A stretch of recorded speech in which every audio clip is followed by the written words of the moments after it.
La carta del apóstol San Pablo a los Colosenses. Capítulo número 4. Cuando tenga el versículo número 2, nos ponemos de pie para darle lectura, todos unidos a la palabra del Señor, hermanos. Colosenses capítulo 4, versículos 2. Y solamente vamos a leer inicialmente del 2 al 6. ¿Amén? Todos unidos vamos a leer esta porción de la palabra del Señor, hermano. Dice la palabra del Señor: perseverad en la oración, velando en ella con acción de gracias, orando también al mismo tiempo por nosotros, para que el Señor nos abra puerta para la palabra, a fin de dar a conocer el misterio de Cristo, por el cual también estoy preso, para que lo manifieste cómo debo hablar, andar sabiamente para con los de afuera, redimiendo el tiempo. Sea vuestra palabra siempre con gracia, sazonada con sal, para que sepáis cómo debéis responder a cada uno. Amén. Bendito Padre, te alabamos, te bendecimos, Señor. No nos cansamos de darte gracias, Padre. No nos cansamos de alabarte, de adorarte, Señor. Y en esa hora, Padre, estamos disponiendo su corazón para ese tiempo tan especial, Dios, de recibir tu palabra, Señor. Abre nuestro entendimiento, Señor. Que tu Espíritu Santo esté en medio de nosotros, que nos lleve a toda verdad, Padre, que ilumine nuestros corazones con tu palabra, que aquello que no hemos podido entender lo podamos entender, que aquello que tenemos que quitar de nuestra vida podamos entender y tomar una decisión. Y, Padre, aquello que tenemos que hacer, también tomemos una decisión firme en nuestra vida, Señor. Ayúdanos, háblanos, Señor, te lo suplicamos, Padre. Te suplicamos, Padre, pues que tú nos lleves, Padre, a poner tu palabra por obra, Señor, para que demos frutos, Señor, y que no caiga vacía, Señor, y que en el nombre precioso de Jesucristo, Señor, me uses a mí, utilices mi ser, Señor, para poder ministrar tu palabra, Señor. Creemos que tu palabra es sobrenatural y por eso pedimos la ayuda tuya, Señor. Y gracias te damos, Señor, porque es la palabra tuya, Señor. Te alabamos, te bendecimos con todo su corazón, dando tu honor a ti, en el nombre de Jesús. Amén. Vamos a lugar, por favor.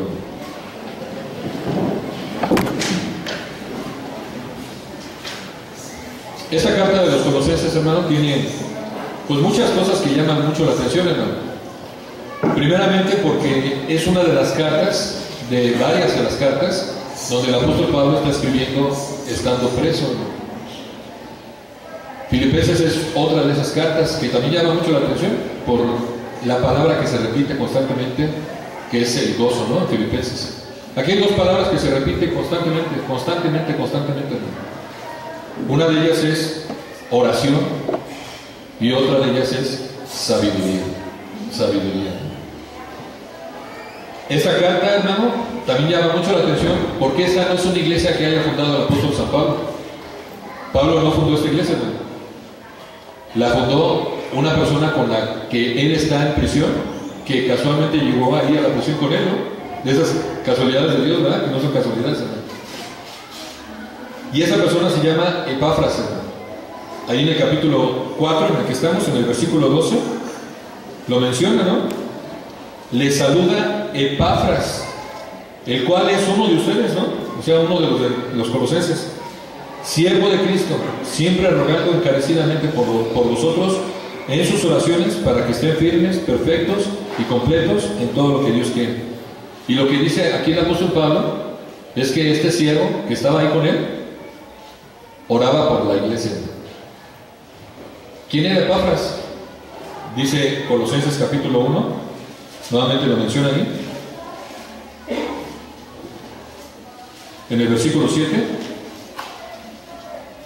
Bueno, 6 y 7, para que entender la idea, dice que ha llegado hasta ustedes, así como a todo el mundo, y lleva fruto y crece también en ustedes, desde el día que oísteis y conocisteis la palabra, la gracia de Dios en verdad, como la habéis aprendido de Epafras, nuestro consiervo amado, que es un fiel ministro de Cristo para ustedes, ¿no? Epafras era el pastor de ellos, que por causa de predicar el evangelio, hermano, lo habían apresado y lo habían llevado también a Roma. Y ahí estaban los dos, el apóstol Pablo y Epafras, hermano, que era el pastor de ellos, hermano. Afortunadamente se habían quedado ancianos, Y luego la carta de Filemón, hermano, que está unas cartas más adelante, antes de los hebreos. Filemón, en el versículo número 23, nuevamente menciona a Epafras. Esta es otra carta de las prisiones. Pablo pasó 2 años de menos, hermano, en prisión. Y en este tiempo es cuando él está escribiendo algunas cartas. Versículo 23. Te saludan Epafras, mi compañero de prisiones, por Cristo Jesús. Así que un buen tiempo pasó Epafras con Pablo en la cárcel de Roma. Y bueno, pues entonces esta carta la está escribiendo el apóstol Pablo porque conoce la situación de la iglesia de los colosenses, o de Colosas, ¿no?, que es la ciudad. La carta la escribe el apóstol Pablo sabiendo de primera mano del pastor las situaciones y las herejías que estaban involucrando en la iglesia. Y obviamente, pues esto nos enseña que primero que el pastor conoce la iglesia, ¿no? El pastor conoce la iglesia. Algunos, digo, sin jactarse, nadie, absolutamente no. La Biblia habla de los pastores como los guardianes de la iglesia, ¿no? Por eso el nombre del pastor, que lo puso Cristo, hermano, lo puso Cristo exactamente porque es el que vigila la puerta. Y eso, el que esté el pastor a la puerta no es que los reciba, ¿no?, que sí lo haga, pero sobre todo es qué es lo que entra a la iglesia y qué es lo que sale de la iglesia. Eso es lo que es la labor de los pastores, ¿no? Y otra de las cosas que nos enseña es que Dios habla a la iglesia por medio de los pastores, exactamente, ¿no? En las cartas del Apocalipsis, a las 7 iglesias, la Biblia enseña, y llama mucho la atención en el capítulo 1, que dice Cristo directamente que las cartas van dirigidas al ángel de la iglesia que está en tal lugar, ¿no? Y ángel, que viene del griego ángelos, quiere decir el mensajero, ¿no? O sea que esa es la labor del pastor, ¿no? Es el mensajero que trae el mensaje de Dios hacia el pueblo, ¿no? Hacia el pueblo, ¿no? Eso es lo que es el pastor. Es un vigilante, es un mensajero, ¿no? Y obviamente pues, es un consejero, ¿no? Así que bueno, pues esto es lo primero que me llama la atención de la carta. Pero lo segundo que llama la atención de la carta es lo que le decía, las palabras que resaltan bastante. Cada carta tiene sus propias palabras, hermano. Por ejemplo, Romanos tiene una infinidad de palabras que nos hablan de la doctrina, de la situación de lo que trata la carta. Y esta carta, una y otra vez se repite, oración y sabiduría. Una tiene que ver con otra, hermano. Yo me confieso que cuando estaba preparando este mensaje, lo que más me costó trabajo, hermano, es embonar cómo hablar de la oración a la sabiduría, y no encontraba el tema, hermano. Me costó mucho trabajo. Hasta que me puse a orar, ¿verdad? Dije, pues si Dios está hablando de oración, pues hay que orar. Que Dios nos dé cuál es lo que realmente quiere decir, ¿no? Así que la oración, hermano, que resalta bastante aquí, es poder, hermano. La oración, en todas las décadas, pero sobre todo en esta generación, hermano, se toma como una fórmula mágica, ¿no? Pero no es eso, ¿no?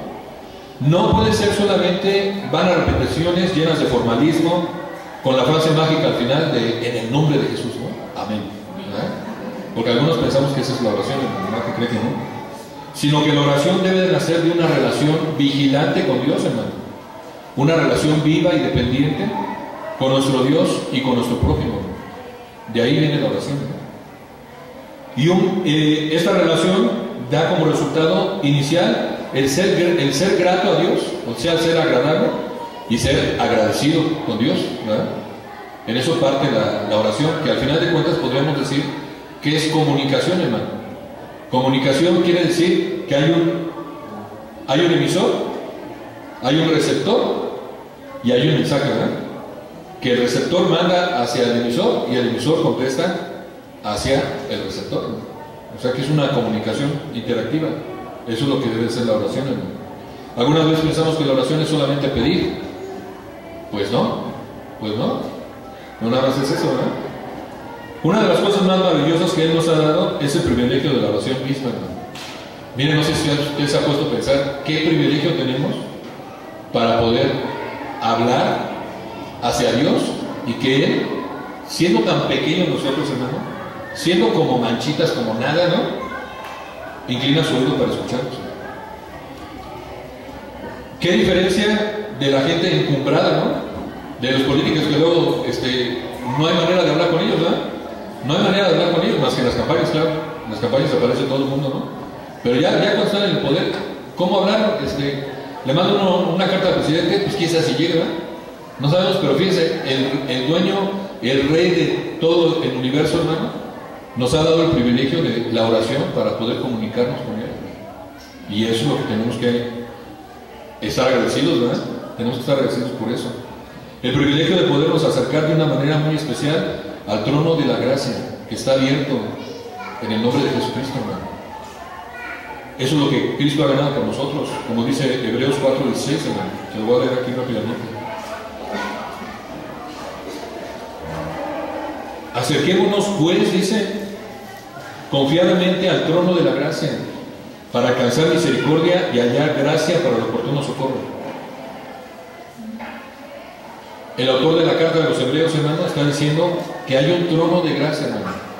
Hay un lugar celestial al cual podemos acudir, hermano, no por nuestros méritos, sino por los méritos del Cordero de Dios, hermano, que ha abierto ese lugar para que podamos entrar confiadamente, para alcanzar misericordia y gracia para el oportuno socorro, hermano. O sea que cuando tenemos problemas, cuando tenemos una situación difícil, cuando nos falta sabiduría, podemos acudir a ese trono de la gracia.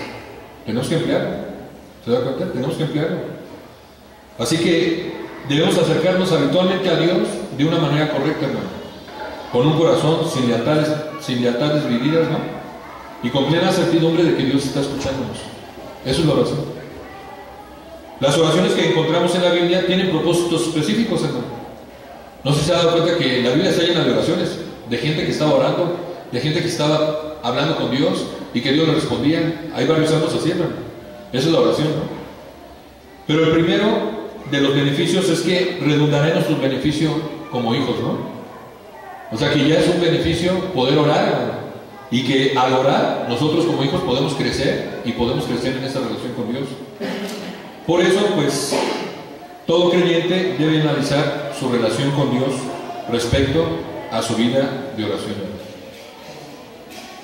Es fácil contestar cómo está tu relación con Dios respondiendo cómo está tu tiempo de devocional con Dios.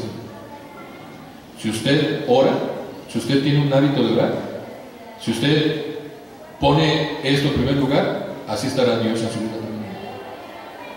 Por eso, en esta carta, esta mañana vamos a ver dos razones que nos menciona la carta sobre este tema tan importante de la carta, por las que la oración debe ocupar un lugar de importancia en nuestra vida. La oración debe ocupar un lugar preponderante en nuestra vida. Un cristiano que no ora, hermano, es un cristiano que está incompleto. Un cristiano que no ha aprendido a poner todas las cosas delante de Dios, hermano. Un cristiano que no ha sabido disciplinarse en este recurso espiritual que tenemos, hermano. Es un cristiano que no está ocupando el lugar que Dios le está dando como su hijo, ¿no? La primera razón, hermano, por la que la oración debe ocupar un lugar de importancia, según la carta, lo encontramos en Colosenses 1, versículos 3 al 10, hermano. Fíjense cómo dice. Está hablando el apóstol Pablo. Siempre orando por ustedes, damos gracias a Dios, Padre de nuestro Señor Jesucristo, habiendo oído de vuestra fe en Cristo Jesús y del amor que tenéis a todos los santos, a causa de la esperanza que está guardada en los cielos, de la cual ya habéis oído por la palabra verdadera del Evangelio, que ha llegado hasta ustedes, así como a todo el mundo, y lleva fruto y crece también en ustedes, desde el día que oísteis y conocisteis la gracia de Dios en verdad, como lo habéis aprendido de Epafras, pues nuestro siervo amado, nuestro consiervo amado, que es un fiel ministro de Cristo para nosotros, quien también nos ha declarado vuestro amor en el Espíritu, por lo cual también nosotros, desde el día que lo vimos, no cesamos de orar por ustedes y de pedir que sean llenos del conocimiento de su voluntad en toda sabiduría e inteligencia espiritual, para que anden como es digno del Señor, agradándole en todo, llevando fruto en toda buena obra y creciendo en el conocimiento de Dios. La primera razón por la que la oración debe ocupar un lugar de importancia en nuestra vida es para que andemos como es digno del Señor. Un cristiano que no ora, hermano, no será un cristiano que ande como es digno del Señor. No podrá dar lo que conlleva la oración, hermano. Empezando la carta en el versículo 3, ¿se da cuenta quién está orando? Pablo. Dice, siempre orando por ustedes. Y luego dice el versículo 9, por lo cual también nosotros, desde el día que lo oímos a Epafras, no hemos cesado de orar por ustedes. Entonces, lo primero que Pablo está haciendo es dar gracias por la oración, ¿no? Las acciones de gracias, dice aquí, damos gracias a Dios, Padre de nuestro Señor Jesucristo. Y luego dice, en el versículo 8, quien también nos ha declarado vuestro amor en el Espíritu, ¿no? Ahí están las tres personas de la Trinidad, ¿no? ¿Se da cuenta? Las acciones de gracias van dirigidas a Dios Padre, quien es el autor de todo, hermano, por medio de la segunda persona que es Jesucristo. Eso es como se ora en la iglesia, ¿se da cuenta? Por decirlo así, es la fórmula, ¿no? Para orar. Oramos a Dios Padre en el nombre de nuestro Señor Jesucristo, ¿no? Y decimos amén, ¿no? Eso es como oramos. Y en el versículo 8, como les decía, está la tercera persona, el Espíritu Santo, que hace una cosa importante también, dice, que también nos ha declarado vuestro amor en el Espíritu, ¿no? Los colosenses amaban en el Espíritu, hermano. ¿A quién? Bueno, pues según Epafras, lo amaban a él y amaban al apóstol Pablo y a todos los siervos, ¿verdad? El Espíritu Santo es el único que puede producir el verdadero amor entre nosotros, ¿verdad? El verdadero amor entre todos los creyentes. Nuestro amor no nos alcanza, hermano. El amor con el que nos pide Dios que nosotros amemos a los demás, hermano, no es un amor basado en la simpatía, ni es un amor de conocimiento, hermano. Porque te conozco, te amo. No, hermano, ¿qué cree que no? Yo he tenido experiencias donde he conocido apenas a un hermano, sobre todo cuando trabajaba yo en la calle, hermano, trabajaba yo en la calle en una camioneta, iba con mis alabanzas y de repente llegaba algún hermano, me decía, ¿usted es cristiano? Sí, amén. Me decía, Dios lo bendiga, ¿no? Y entonces empezamos a platicar y yo sentía como si ya los conociera yo desde hace buen rato, hermano. Y no, se los acaba de conocer ahí, algunos ni los conocieron, para nada. Pero me identificaba porque el Espíritu nos une con amor, hermano. Nos une con amor y eso es algo impresionante, ¿no? Eso nos indica, hermano, que si no tenemos ese nivel de amor y no experimentamos ese nivel de amor, algo está mal en nuestra vida, ¿no? Algo está así como que chueco. Si usted le cuesta trabajo tolerar a los hermanos, si usted no puede relacionarse aún con las personas, los hermanos de su propio lugar donde se congrega, hermano, algo está chueco. Algo está chueco. No ha dejado que usted no ha dejado que fluya el Espíritu Santo. Porque la palabra de Dios dice en Romanos 5:5, que así como dice contundentemente, ¿no? Y la esperanza no avergüenza, porque el amor de Dios ha sido derramado en nuestros corazones por el Espíritu Santo que nos fue dado. El amor de Dios, hermano, ha sido derramado en su corazón. Y ha sido derramado para que usted pueda amar a los demás también. Sobre todas las cosas, ¿no? Ese es el mandato de Cristo. Les pido que se amen unos a otros como yo los he amado. Es un mandato de Dios, hermano. Entonces, por eso siempre he dicho yo que no hay llaneros solitarios en la iglesia, hermano. Nada de que, bueno, sí, yo soy cristiano, pero yo no tengo nada que ver con la iglesia. Híjole, pues entonces no es cristiano, ¿no? Si usted es cristiano y no tiene que ver con la iglesia, entonces algo está mal, algo está raro, ¿verdad? El apóstol Pablo, le reitero, no conocía a estos colosenses. Y sin embargo, fíjense cómo se está expresando con amor acerca de ellos, ¿no? Así que lo que vemos desde el principio en esta carta, desde el primer capítulo, es esta palabra, la oración, ¿verdad? Oramos, oraban, la oración, y está duro y dale con la oración, hermano, ¿no? Así que el verbo se repite en el versículo 3, siempre orando por ustedes, y luego en el versículo 9, no cesamos de orar por ustedes, ¿verdad? Eso nos enseña la segunda verdad de esto, hermano, que Pablo, el apóstol, hermano, ¿de dónde venía el poder de Pablo, hermano? De la oración. No venía de ningún otro lado, hermano. Él tenía una vida de oración. Él estaba orando. En todas sus cartas usted puede ver que dice, estamos orando. En la carta de los Corintios dice, si alguien habla en lengua, yo hablo más, porque yo oro siempre por ustedes, ¿no? Entonces, contundentemente Pablo tenía una vida de dependencia de Dios, hermano. Como le enseñó el Señor Jesucristo también, que también tenía una vida de oración.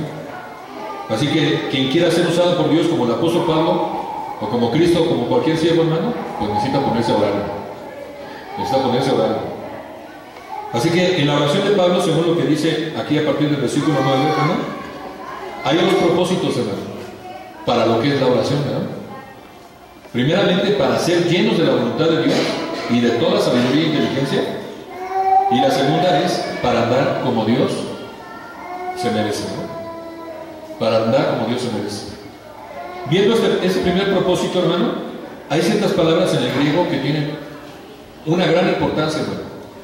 Mire, ¿quién no quiere sabiduría? ¿Quién no quiere inteligencia de Dios? Yo creo que todos, nada más que a veces no nos esforzamos, ¿verdad? La carta del libro de los Proverbios dice: sobre todas las cosas busca sabiduría, dice, ¿verdad? Sobre todas las cosas esfuérzate. Y dice que la sabiduría anda clamando en las calles y anda tocando las puertas. Pero ¿por qué no escucha? Bueno, pues es que a veces no queremos hacer lo posible por obtener esa sabiduría. O porque a veces somos sabios, pero en nuestra propia opinión, lo cual es malo, dice la Biblia. Así que hay ciertas palabras aquí en este versículo 9 que nos indican cómo la oración nos tiene que llevar a estas palabras, a estos verbos, nos tiene que llevar hacia la sabiduría, hacia la inteligencia espiritual, para que podamos andar como es digno de Dios. Así que vamos a ubicarnos en el versículo 9. Por lo cual también nosotros, desde el día que le oímos, no cesamos de orar por ustedes y de pedir que sean llenos del conocimiento de su voluntad en toda sabiduría e inteligencia espiritual. Ser llenos, hermano, significa o implica un control sobre la persona, ¿no? Por eso cuando el apóstol Pablo, una y otra vez en la palabra de Dios y en las cartas, dice que debemos ser llenos del Espíritu Santo, ahí está hablando de algo que nosotros tenemos que poner nuestra voluntad en el control del Espíritu de Dios. No es algo místico, ¿no? Ni es algo así medio, ¿cómo le puedo decir? Espiritualoide, ¿no? Porque sí es espiritual, pero no es espiritualoide, ¿no? Sino es como algo voluntario, ¿no? Es algo voluntario. Efesios capítulo 5, 18 dice ahí: no os embriaguéis con vino, en lo cual hay disolución, antes bien, sed llenos del Espíritu, ¿no? Del Espíritu Santo, claro. Y dice cómo, hablando entre ustedes con salmos, con himnos, con cánticos espirituales, cantando y alabando al Señor en sus corazones, dando siempre gracias por todo a Dios y Padre, en el nombre de nuestro Señor Jesucristo. Y ahí se da cuenta, está implicada la adoración y la oración. Dando gracias por todo, en el nombre a Dios Padre, en el nombre del Señor Jesucristo, ¿verdad? Entonces ahí está nuevamente implicada la oración, ¿verdad? ¿Se da cuenta? Ahora, el griego para decir llenos de conocimiento, porque dice el versículo 9, para que sean llenos de ¿qué dice? Del conocimiento de su voluntad. Ahora, esa palabra conocimiento no es el griego noxis, que significa conocimiento simple, ¿no? Hay dos palabras para conocimiento en la Biblia, hermano, que es esta: epignosis, que es un conocimiento más profundo que el conocimiento humano, ¿no? Y gnosis sí tiene que ver con conocimiento simple, ¿no? O sea que, si lo pudiéramos traducir bien, debería decir de un sobreconocimiento de su voluntad, ¿no? O sea, un conocimiento que va más allá de lo que nosotros entendemos humanamente, ¿no? Así que da mucho contraste, ¿verdad? Un simple conocimiento, que es importante, ¿verdad? Pero no nada más ese conocimiento, sino hay que ser llenos de un conocimiento más profundo y completo, ¿no? Así que por lo que está orando Pablo es por lo que deberíamos de orar todos nosotros, hermano, por este sobreconocimiento, ¿no? Que no es un mero discernimiento conceptual, hermano, no es una cosa de conceptos, ¿no? Sino que es un conocimiento personal de la persona de Dios, ¿no? Un conocimiento de cómo es Dios, de cómo se mueve conmigo Dios, ¿no? De cómo me habla a mí el Señor, de cómo lo que yo aprendo de gnosis, de conocimiento normal, de conceptos y de todo eso, lo aplico yo a mi vida y lo puedo aplicar en mi relación que tengo con Dios. ¿Se da cuenta? Es mucho más profundo. Es mucho más profundo. Así que bueno, eso no viene de un conocimiento de cosas, sino que viene del trato experimental de una persona más que con un concepto.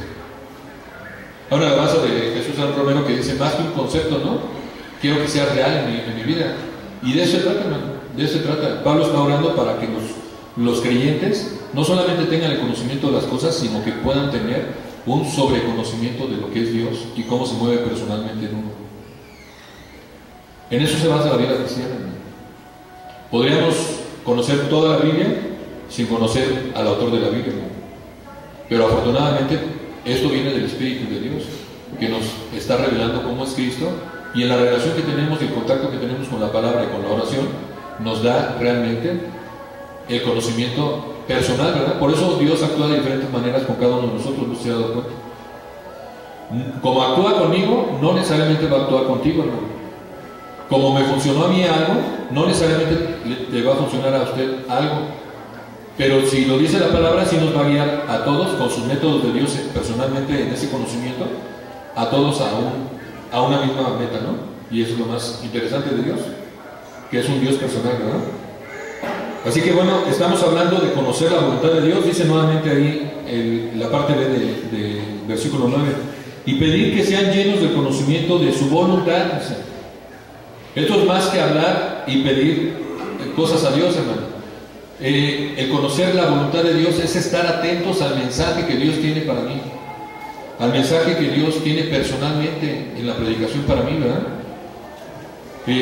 Algunas veces le he compartido a mis hermanos y consiervos que hay diferentes tipos de predicaciones, hermano, aunque se predica lo mismo, ¿no? Alguna vez leí esto y siempre me quedé con esto, dije, es verdad. Y al menos hay 3 tipos de predicaciones, hermano. Una, la que viene de parte de Dios para la vida de que va a predicar y cómo lo entiendes tú, ¿no? La segunda es cómo lo escribes para compartirlo. La tercera es cómo lo compartes, porque luego ya cuando está uno aquí, Dios le da otras cosas aquí y lo comparte de otra manera. Y la cuarta es cómo lo entiende cada uno de ustedes. Y eso no nos debe de frustrar a los que predicamos, porque algunas veces me ha pasado a mí, varias veces me ha pasado, que de repente alguien me dice, no, pastor, ¿y eso que dijo usted de la predicación? Me empiezan a decir lo que entendieron. Yo dije, pues si no dije eso. Yo no dije eso. Pero ¿sabe quién lo dice, hermano? Se lo dice el Espíritu Santo personalmente a cada uno de nosotros. Entonces, una palabra que Dios nos da a nosotros, la predicamos nosotros, y usted entiende de acuerdo a su situación personal, y eso es lo que se queda en el corazón, ¿verdad?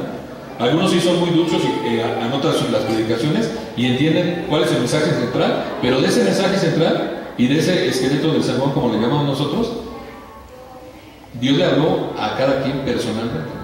¿Se da cuenta? Y de esa voluntad de Dios es de la que está hablando aquí el apóstol Pablo. Eso es lo más importante, conocer, que sean llenos del conocimiento de la voluntad de Dios. Solamente se logra con la oración. Y bueno, pues la voluntad de Dios es algo a lo que tenemos que estar atentos en nuestra vida, hermano, ¿no? Fíjense cómo dice Efesios 5:17.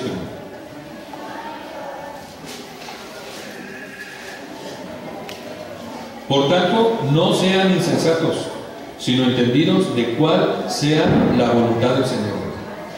Primera de Tesalonicenses 4:3 y 5:18. Vamos a ver estas dos citas. 4:3 dice: pues la voluntad de Dios es vuestra santificación, que se aparten de fornicación, ¿no? Esto es parte de la voluntad de Dios.